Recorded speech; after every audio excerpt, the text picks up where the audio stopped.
Clippers miss. Now they are in trouble. Again, staying in trouble. Ingram down the lane, down the hash. The lead balloons to 20. You gotta give the New Orleans Pelicans a lot of credit, baby. They have not quit, and they had all the reason to quit. Another year of Zion Williamson being unhealthy the second part of the season. It's getting ridiculous. Look, around January 16th, the New Orleans Pelicans started a 10-game losing streak that lasted into the top of February. They won a game or two, then went on another 7 out of 9 game streak of losses, right? This team could have very well just threw in the towel. Nobody would have blamed them. We would have chalked this up to another year of Zion being out of shape, not healthy, not ready to go, injured. That's what would have been a narrative for the Pelicans. But give this team a lot of credit. And I don't want to hear this. They've beat teams like Houston, San Antonio, Charlotte. Yeah, they have beaten those teams. But I want you to go look at this other teams that are supposed to be in contention out west. Teams like Dallas, Golden State. Guess what? They've been losing to teams like Houston and Charlotte and San Antonio, as a matter of fact, and they also been losing to the Pelicans. So here we are, ladies and gentlemen. What I want to do is show you the good basketball that the New Orleans Pelicans have been playing of late. I want to show you a few highlights. They won 4 out of these 5 games. Very competitive in their only loss to the Golden State Warriors. I'm calling this the done crying over Zion. That's what I'm calling this. The Pelicans are not going to be victims to Zion Williamson's health, and I love it. Remember, they got hot around this time last year and gave the Suns all they can handle, and it looks like they on that same type of time again. Check out some of these highlights. Kawhi Leonard and the Los Angeles Clippers are still trying to find their way without Paul George. Here's the thing.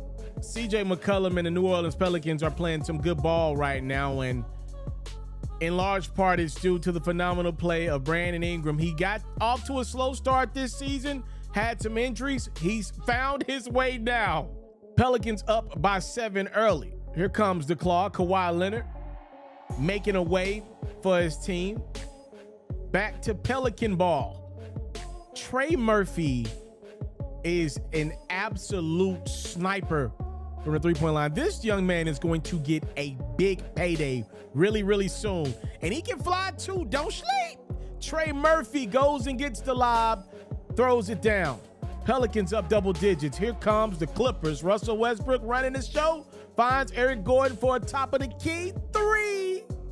And then Kawhi and Russ, a little 2-man game. The most athletic point guard of all time arguably finishes to cut the Clippers deficit down to single digits. Right before the half, bad news if you are a Clipper fan. As B.I. makes his drive, he gets away with an elbow to the face of Kawhi. That's kind of why the Clippers are all out of sorts on defense. Trey Murphy would end up knocking down a 3. As you see, Kawhi clearly elbowed in the grill. That should have been an offensive foul. It wasn't called. Pelicans take advantage, and I mean take advantage. It's Ingram and McCollum both getting busy. The Pelicans are once again up double digits.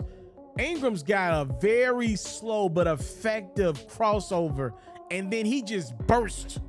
Ingram and Trey Murphy get it done in Los Angeles. B.I. had 32 points.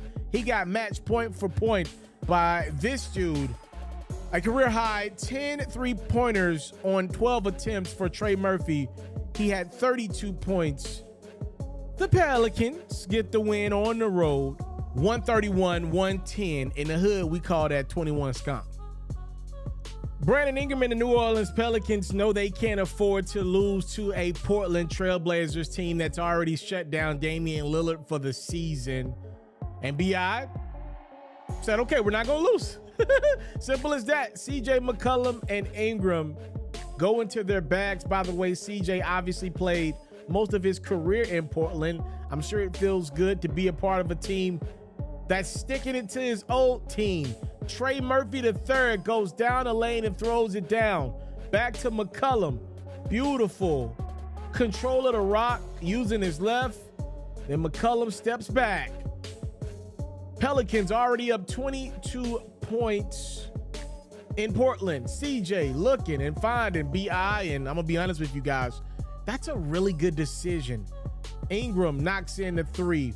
Third quarter, BI, very little contest from this Blazers team, and he makes him pay for it. How about McCollum? A beautiful reverse. He knows those rims pretty darn well. McCollum, no. Jonas Valanciunas had 21 rebounds in this game. Ingram continuing to just relentlessly attack the basketball. His second jump, by the way, just looks so quick and easy. He's got to be one of the toughest guys in the league to guard. He had 29 points. In transition, we go Najee Marshall finding a trailer. And then on the other end, the one bright spot for Portland is that Shaedon Sharpe's getting some much-needed playing time and minutes here. Back to the Portland show. It's Dyson Daniels on the same type of time as Trey Murphy. The Blazers fall to the Pelicans by a bunch. 34 points to be exact. 124-90 is your final.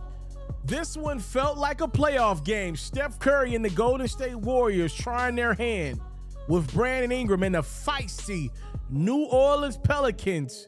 No one, and I mean no one in the league right now seemingly wants to guard this dude, Brandon Ingram. When he gets a full head of steam with his length and athleticism, it's tough to defend him. Oftentimes, you got to do stuff like what Draymond did.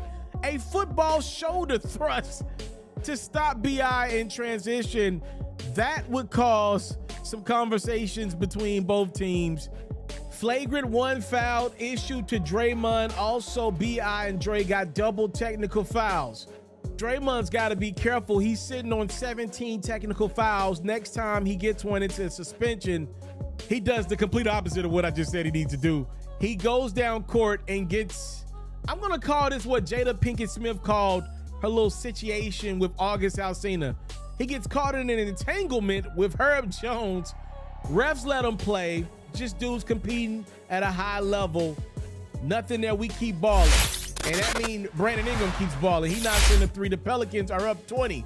Third quarter, Warriors make their comeback. This dynasty has been characterized by big third quarters, as you see DiVincenzo with the putback dunk. And then how about Dante putting his body on the line? CJ McCollum with the shove. That's a flagrant one foul. These dudes are fighting really, really hard for play-in positioning out west. Ingram, the deuce plus the foul. How about BI with 26 points, 8 rebounds, 7 assists. The Warriors are coming, though. I mean, coming for real. Curry, a three-pointer. And then off the Jordan Poole miss, it's guess who? Steph, making it look like Kenny Smith says, Steph-less. They trap Ingram to end the third. Jordan Poole throws it down. And then Poole in the fourth, a beautiful cut. Then the Euro. It's the Warriors coming back to take the 1-point lead. Draymond gets the rock. He's so dangerous in that mid-post area. He lobs it up to Jonathan Kuminga, who throws it down. Ingram is going to find one of the game's best snipers, and Trey Murphy for 3 of his 21. Speaking of the game's best snipers, this is probably the #1 guy on that list. It's Curry with another 3. Steph made 8 3-pointers in this game. He had 39 points, and the Warriors get a win. Much needed one at that, at home by 11. Nikola Jokic can do nothing but watch his Denver Nuggets taking on a very dangerous Brandon Ingram-led New Orleans Pelicans squad right now. Look at BI making quick work of this Denver Nuggets defense. Ingram on one leg, and then Ingram inside the Jonas Valanciunas. Jonas had 15 and 12. Other end we go. Jamal Murray's got the responsibility of leading Denver without the big fella. He knocks in the 3, but who's going to stop that? That's not going to be Murray. Somebody else going to have to step up and guard this dude down low. BI, just a man amongst boys. Ball fake and score. And then Ingram with the rebound. And if you got the game, why pass it to anybody? That's always been my question. Why am I passing it? I know the work I put in.